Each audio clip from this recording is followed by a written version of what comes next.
yazılan qismətim sən, arzuların ən gözəli,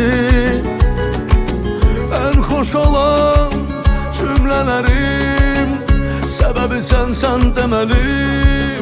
Sən mənim ürəkdə yazdığım tək adım, mən sənin adından güc aldım, yaşadım.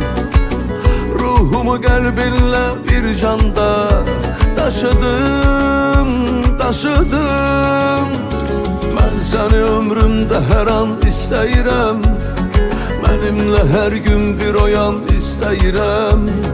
Hər anımda sarıl mənə, tut əlimi, bir ömür yanımda dayan istəyirəm.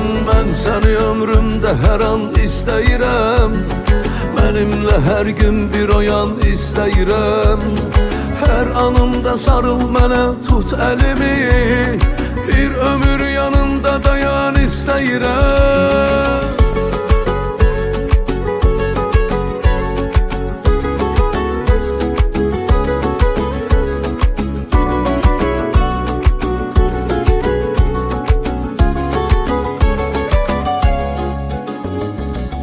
Ben seni sevdim, yaşadım, seni qəlbimdə daşıdım.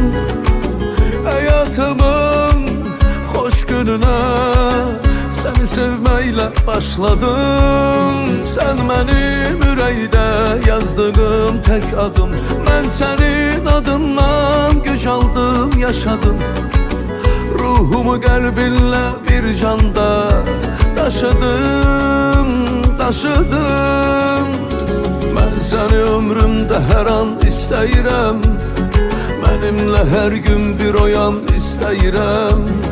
Hər anımda sarıl mənə, tut əlimi, bir ömür yanımda dayan istəyirəm. Mən səni ömrümdə hər an istəyirəm, mənimlə hər gün bir oyan istəyirəm.